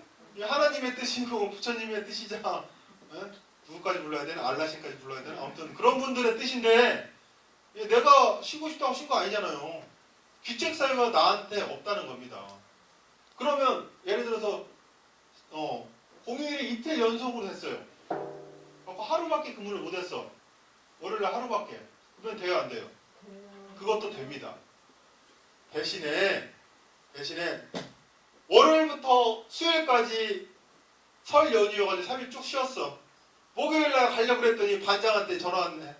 오늘 비 와서 일 못한다고 쉬래. 금요일날 또 가려고 그랬더니 오늘도 여전히 태풍 아직 안 갔다 오늘까지 쉬래. 일주일 동안 하루도 일을 못했어요. 그런 경우는 주차수당이 발생한다 안 한다? 안 한다. 그런 때는 하루라도 근무를 해야 주차라는 건 한 주를 근무했을 때에 주는 수당인데, 예, 본인의 규칙 사유가 없긴 하지만 하루라도 근무를 안 했기 때문에 그때는 주차 수당이 발생하지 않는다라는 말씀입니다. 아셨죠? 그러나 단 하루라도 근무를 한다면 주차 수당은 발생을 한다, 안 한다? 한다. 다음은 월차 수당. 예, 주차 수당 설명한 거와 마찬가지로 월차 수당은 뭐예요? 예, 한 달을 만근한 거. 우리가 통상 30일 중에 토요일을 빼면 20일에서 22일이 나옵니다. 그죠? 예, 22일을 다 개근을 다 했을 때 하루에 휴일을 주죠. 실제 참여일 수가 대신에 12일 이상이어야 됩니다. 예? 시작점이 어디가 됐든 중간에 참여하는 경우가 생기잖아요. 하지만 22일 중에 12일 이상은 근무를 하셔야 월차를 드리는 거고, 이 월차는 언제 줘요? 1년에 한 번 주는데 언제? 12월에 12월에 줍니다. 그리고 1년 동안 몇 개까지만 줘요? 6개까지만 줍니다. 역시 이런 너무나 보기 좋습니다. 너무나 보기 좋아요. 그럼요. 여러분들 다 알고 계셔야 돼요. 너무나 당연한 거고 너무나 좀 좋아서 하는 말씀드리는 거고, 안타까운 건 여기서 올해 초에 아마 팀장님한테 전달했을 겁니다. 사업비가 부족한 관계로 올해 지침에 나와 있어요.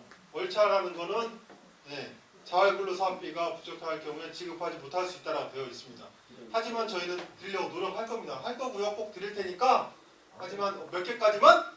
6개까지만 드리도록 할 테니까 꼭 6개는 어머니 언제 가장 많이 월차 써요? 겨울에 김장할 때, 뭐 이사 갈 때, 여름 휴가 갈 때, 아들 휴가 나왔을 때, 이런 때 많이 쓰셔서 꼭 6개는 쓰기 바랍니다. 아셨죠? 그리고 월차를 쓰실 때 뭘 써야 돼요? 신청서. 사전에 신청하고 하셔야죠. 물론 부득이한 사정으로 먼저 쉬면서 말씀드릴 수 있죠. 전화도 못할 상황도 생길 수 있잖아요. 급하게 병원에 간다든지 애가 아파가지고 병원에 가고 있는데 그 병신에 팀장님 저 오늘 좀 쉬어야겠어요. 누가 전화를 해요. 고상하게 정신없으겠네. 사후에라도 꼭 사후 신청은 맞습니다. 그거에 대한 사유에 대해서 정확히 말씀을 해주셔야 된다는 얘기예요. 그렇지 않으면 무단결근이 되기 때문에. 근데 이 월차를 쓸 때는 분할해서 쓸 수가 있다 없다? 있어요? 어떻게? 반차로는 가능하다. 반차의 기준은 몇 시? 2시. 맞습니다. 우리는 통상적인 얘기 하는 겁니다. 사업단만 좀 다를 수 있어요. 도시락 사업단 다를 수 있습니다. 영농 사업단도 다를 수 있어요. 이 사업단 특성에만 조금 다르겠지만 기준적으로 평균적으로 말하는 9시에 출근을 해서 6시에 퇴근하는 사업단의 기준을 했을 때 4시간을 기준으로 말하기 때문에 절반. 오후 2시를 기준으로 해서 2시를 기준으로 해서 오전 반차, 오후 반차로 나뉩니다. 대신에 뭐는 불가능하다? 무슨 분할은 불가능하다? 시간 분할은 불가능하다. 무슨 말이냐? 월차 하루 8시간이잖아요. 저 하루에 1시간씩 쪼개서 8일 동안 쉴래요? 없을 것 같죠? 웃으시죠? 진짜 있어요. 어떻게? 그것도 언제 쉰다 그래? 노란커피 2층에 있나? 도시락 사업단 여기 있죠? 도시락 사업단에 참여하신 분이 12시부터 1시까지 쉬겠대. 난 매일같이. 매일 2시간 11시부터 1시까지 난 쉬겠대. 돼요 안 돼요? 그분의 권리야. 그런 분들이 계신다니까. 영농사업단 계시죠?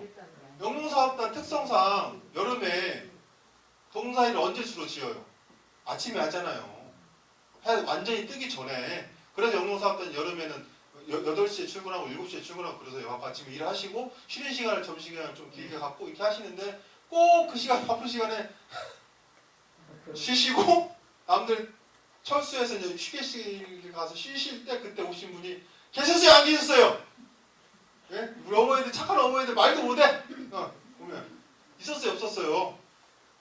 솔직히 말해 있잖아요. 그런 분들이 계셔요. 꼭. 그러면서 정정당당하게 나는 월차 썼어 이러신단 말이에요. 나 초태 쓸 거야. 예. 살짝 한참 바쁜 시간에 나만 쉴 거야. 그잖아요.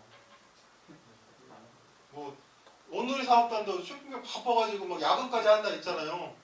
나 그날 난 좀 쉬어야겠어. 이런 분들 계셔요. 너무 얌체 같으신 분들. 정말. 물론 개인적인 몸이 안 좋으셔가지고 그건 여러분들 다 아시잖아요.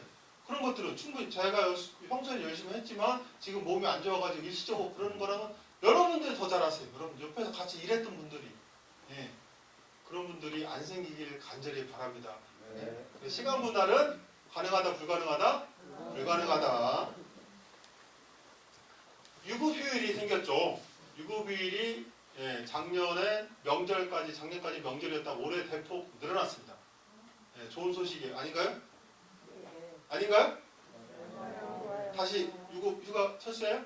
아니죠? 3월달에 하루 더 들어갔죠? 그게 뭐예요? 3일절은 당연히 주는 거고요. 1월달에 못 드렸던 신정까지 드렸습니다. 3월에. 네, 여기에 유급휴가 신정 들어가 있죠?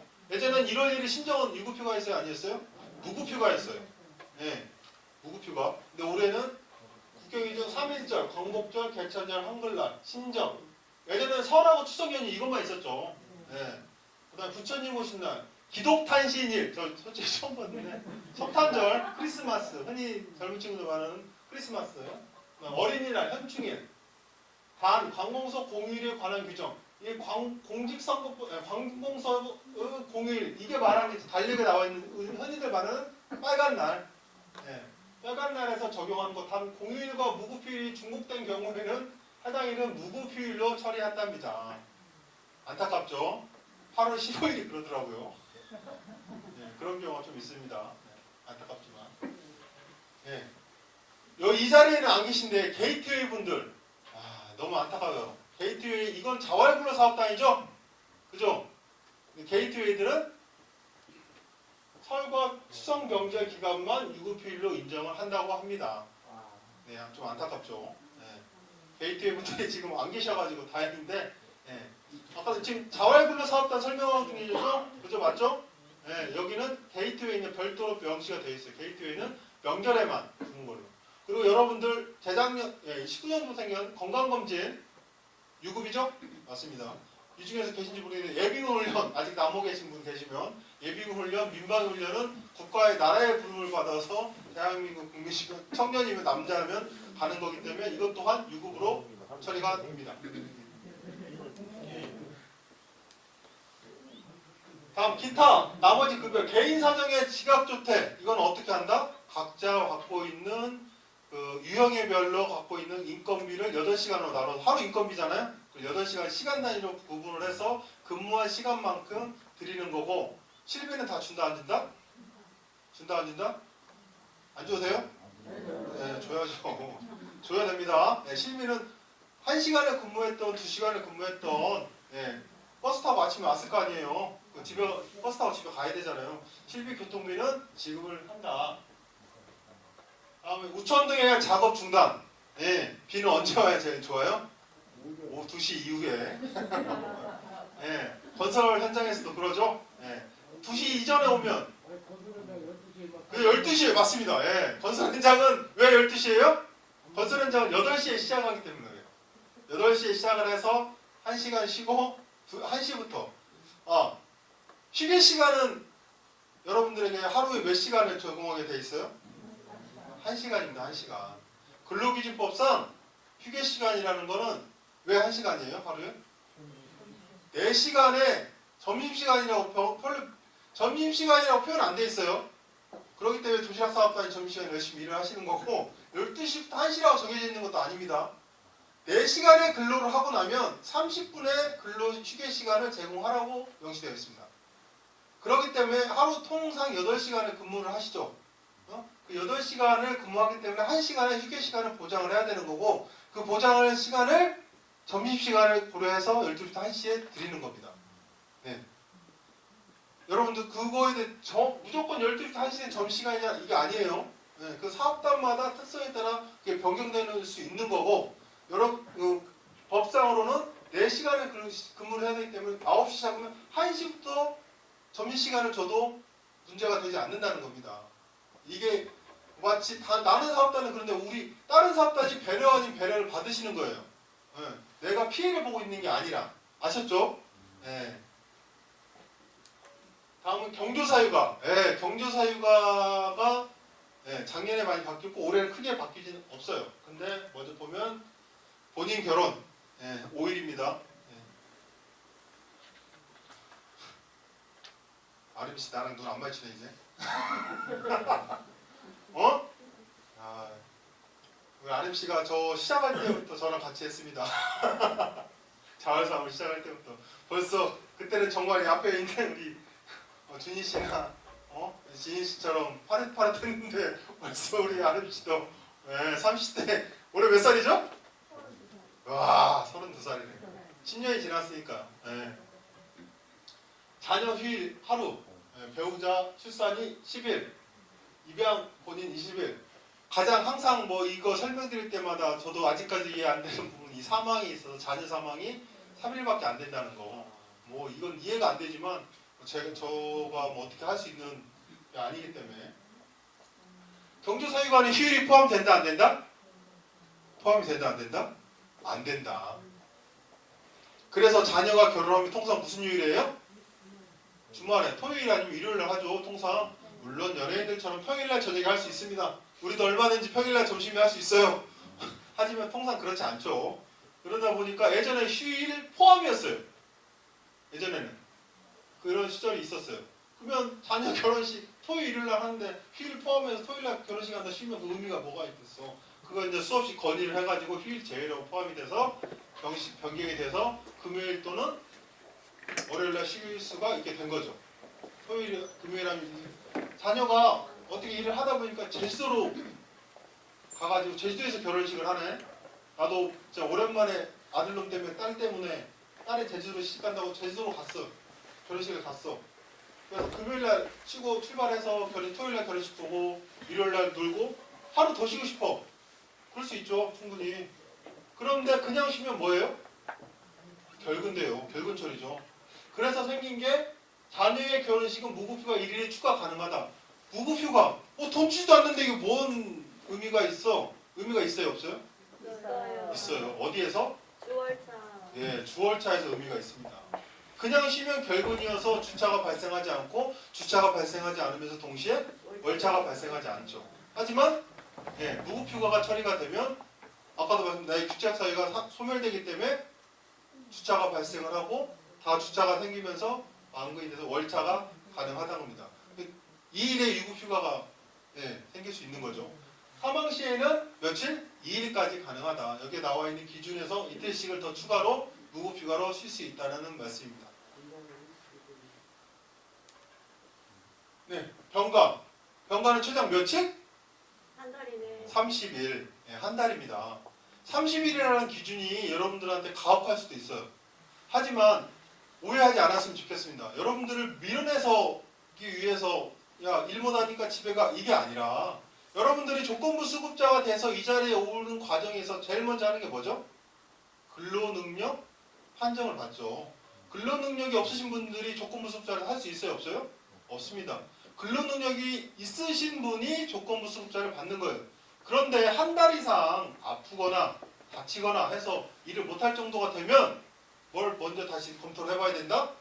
근로능력이 있는지부터 검토를 다시 해봐야 된다. 조건부 수급자로 부여하는 게 맞는지부터 다시 검토를 해봐야 된다는 걸 하기 때문에 한 달 이상 병상에 해서 병가를 쓰시면은 근로능력 판단을 다시 하셔서 근로능력이 있다고 판정이 되면 어떻게 돼요? 다시 오시는 거예요. 센터로. 못 오는 게 아니라. 오해하지 않으셨으면 좋겠고요. 병가 쓰는 거에 대해서 가끔 보면 팀장들하고 옥신각신하는 경우가 상당히 많더라고요. 그런 부분에 있어서 여러분들 꼭 여러분들을 배려해서 그런 부분을 먼저 고려해서 30일로 정해졌다는 거 아셨으면 좋겠습니다. 임신, 출산 아직 늦지 않았어요, 어머니들. 가능합니다. 가능해요. 모든 분이 다 가능합니다. 예외 없어요. 우리 모든 분이 가능해요. 파이팅 하시면 됩니다. 6개월간의 평균 자활급여를 계산해서 3개월간의 예, 출산 휴가비죠. 육아 휴가비를 줄 수 있습니다. 대신에 10개월 대신 조건은 있어요. 무조건 다 주는 건 아니고 10개월 이상 자활사업에 참여한 의료, 주거, 교육급여 수급자 및 차상위 여성에만 해당이 됩니다. 아셨죠? 아셨죠? 네. 오케이? 네. 예. 예산 사용의 제한. 뭐 가장 그동안 많이 들었죠. 뭐는 할 수 없다? 뭐 여러분들 뭐 사업당 운영에 차도 필요하고 그 차에 기름도 넣어야 되고 소화도구도 소화기 많이 강조하죠. 비상약품 많이 사놓으라고 얘기하죠. 하지만 뭔 살 수 없다? 술은 먹을 수 없고 내 핸드폰 정도 낼 수 있다 없다? 없다. 그리고 나 뭐 물건 팔아야 돼서 이쁘게 보여야 돼서 립스틱 좀 사주세요. 대여 안 된다? 안 된다. 개인적인 거기 때문에 대신에 자격증. 내 화이트 세탁에서 나 세탁기 기능사 좀 한번 따보고 싶습니다. 해가지고 사업단 평가회에서 그러면 이분을 우리 세탁기 기능사 자격증을 딸 수 있게끔 지원을 해주자 결정을 하면 지원이 가능하다는 얘기입니다. 사용의 제한 중에 사용이 불가 딱 보면 아시죠 벌써 이제 이 그림 뭐 안 된다? 안 된다. 명절 휴가 대신에 명절에 드리는 여러분들 사실은 선물도 안 되는 걸로 되어 있습니다. 명절 선물로 받으시죠? 크진 않지만 받아요 안 받아요? 맞아요. 그건 어디서 나오는 거다? 후원금. 저 뒤에 있는 우리 종사자들이 한 푼 한 푼 후원을 받아서 귀중하게 모아서 지금 점점 민망하며 송구스러운 것이 점점 선물이 좀 줄어드는 게 너무나 송구스럽긴 합니다. 이 코로나 팬데믹이 좀 풍부하신 분들의 지갑도 얼려놨어요. 수입이 적다 보니까 이런 후원도 엄청 많이 줄었어요. 대신에 뭐는 가능하다? 회식 평가회의를 하고 나면 여러분들 간식 드시죠? 평가회의를 하면서 드시는 간식이라든지 간단한 식사는 가능하다. 사업의 유형에 대해서는 뭐 여러분들 이미 다 알고 있기 때문에 사회 서비스형, 뭐 파일럿 시범형, 시장 기입형, 자활 도우미형, 시간제 근로 사업에 대해서는 간단히 변경된 사항만 말씀드리겠습니다. 뭐가 변경됐냐? 전에는 건강상의 문제로 인해 일일 8시간 근로 참여가 어려운 사람에 대한 사항은 별도로 없었어요. 그죠? 이게 건강상의 문제가 있어서 내가 아파가지고 전에는 누굴 돌봐야 되거나 간병해야 되거나 이런 경우만 가능했는데 이제는 본인이 몸이 안 좋으신 분들도 그 사유가 종결될 때까지 가능하다. 단 무조건 한 번 가면 못 빠져나온다? 나온다. 나올 수 있다. 언제? 사회기간 60개월 5년 이내에 내가 어울림사업단에 우리 센터를 기준으로 어울림사업단에서 시간제 근무를 하다가 이제 내가 이런 사유들이 없어졌다. 몸이 나았다든지 돌볼 사람이 이제 다 커가지고 더 이상 돌볼 필요 없다든지 아프셨던 분이 다 나았다든지 이런 경우가 돼서 내가 더 이상 어울림사업단이 아닌 종일 근무할 수 있는 사업단을 옮기고 싶으면 옮길 수 있다 없다? 있다. 아셨죠? 네. 오케이? 네. 그리고 마지막으로 청년 자립도전 사업단입니다. 지금 2층에 청년 자립도전 사업단 참여분들 계신가요? 네. 소리 지르는 거라 생각됩니다. 손번쩍 들어서 참여주민들 혹시 전에 보이지 않던 젊은 친구들이 가끔 이런 자리에 아까 쉬는 시간에 보신 분들 계실 거예요. 쟤는 어느 사업단이야? 쟤는 어디서 보고 K2에서도 못 본 것 같은데 어디 사업단이야? 청년 자립도전 사업단입니다. 여러분들의 자녀들이고요. 여러분들의 조카고 여러분들의 동생이자 여러분들의 친구입니다. 우리 김제지역 자활센터를 비롯한 이 수급자들, 저소득층들에 대한 꿈이고 희망입니다. 이들이 왜 얘는 우리와 다르게 다른 공부만 시장님 아침에 오셔서 말씀하셨고 팀장님 오셔서 말씀하셨듯이 스타트부터가 달라요. 그죠? 흔히들 요즘 말하는 흑수저, 금수저, 요즘 다이아 수저까지 나왔죠. 그런 친구들과 다르게 흑수조차도 되지 않는 수저 없이 출발한 친구들이다 보니까 그런 기회조차도 없었던 친구들이 많이 있습니다. 하지만 그런 기회를 제공하고자 김제지역 자활센터에서 만든 사업단이 젊은 친구들에게 청년 자립도전이라는 사업단입니다. 그 친구들이 일반 가정에서 커온 친구들보다도 그 이상의 성과를 거둘 수 있도록 보실 때마다 격려와 아낌없는 박수 보내주시면 감사하겠습니다. 이 청년 자립도전 사업단은 만 18세 다 갈 수 있느냐? 아직 나도 청춘인데 죄송합니다. 예, 만 39세까지만 가능합니다. 예, 아직 늦지 않은 분들 이 자리에 계시는데 또 대신 자활근로 사업에 이미 오늘 많은 혜택 아닌 혜택이죠. 2년 이상의 자활근로 사업에 참여하셨던 분들은 제한이 됩니다. 2년 이내이고 신입이고 만 39세 이하인 분들에게만 가능하고요. 이 사업단은 인턴형, 창업준비형, 자활근로형 크게 세 가지 유형은 아닙니다. 네, 이런 사항에 대해서는 참고하시면 될 것 같고요. 결국엔 이 모든 사업단들이 여러분들이 다 운영이 가능하고 하고자 하는 일들을 이루어낼 수 있는 곳입니다. 매출 관리에 대해서는 뭐 30%는 여러분들이 벌어들인 돈은 어떻게 쓰여지느냐에 대해서 많이 궁금함을 갖고 계세요. 그죠? 왜 중앙자산 키움 펀드로 30%가 갑니다. 이 돈은 어디다 쓰여져요? 여러분들 내일 키움 통장 가입하고 계시죠? 네. 내일 키움 통장을 가입하면 1대1의 매칭금이 생기죠. 10만 원을 가입을 하면 월월 10만 원이 생기죠. 그 돈을 여기에서 나가는 겁니다. 그 외에 각종 지원 사업, 매칭, 자활기금하고 매칭하고 아니면 여러분들의 각종 공모 사업들이 가끔 있어요.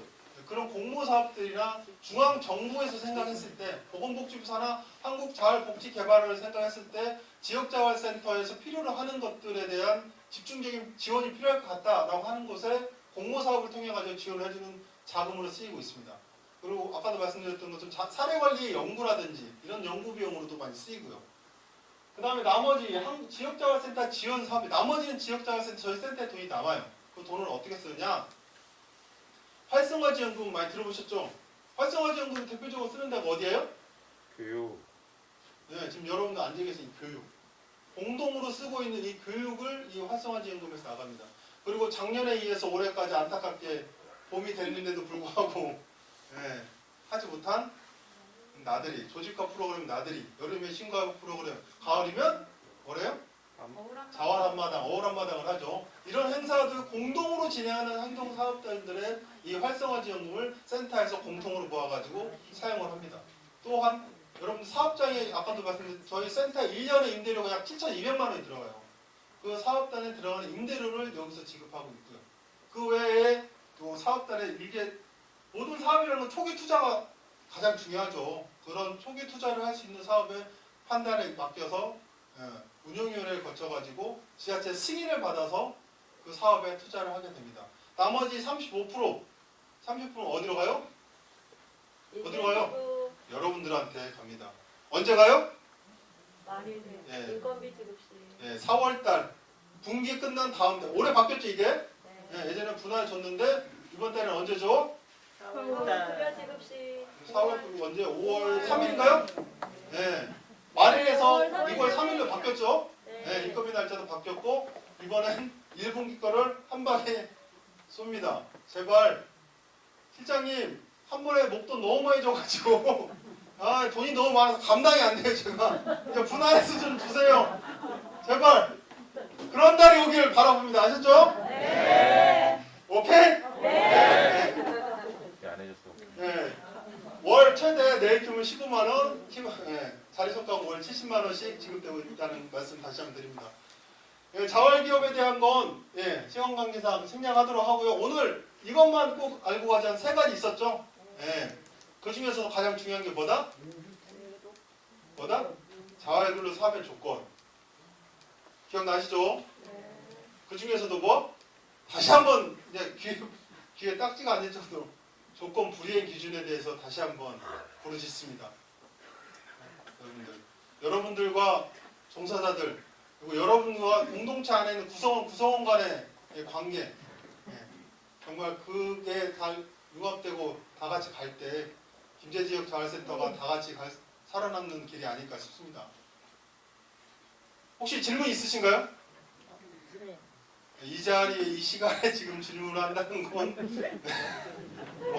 있어도 뭐 총 마실 분위기라 팀장님이 오셔가지고 시간을 또 할애하는 바람에 숨없이 달려왔는데요. 마지막으로 영국의 유명한 총리 중에 하나가 윈스턴 처칠이라는 총리가 있습니다. 50년대 세계 2차 대전을 승리로 이끌었던 장군이자 총리인데요. 그분이 이런 말을 했다고 합니다. 열정을 잃지 않고 실패해서 끝나는 게 아니라 또 다른 실패로, 그 실패가 또 다른 실패로 이어질 때 걸어가는 것이 성공하는 것이다고. 여러분들도 실패해서 계속 실패를 거둔다고 실망하지 마시고 언젠가는 성공에 이르는 날까지 두벅두벅 걸어가는 자가 결국 성공의 길에 이르라고 믿습니다. 오늘 하루 동안 교육 받을 때 너무나 고생 많으셨습니다. 이것으로 교육 마치도록 하겠습니다. 감사합니다.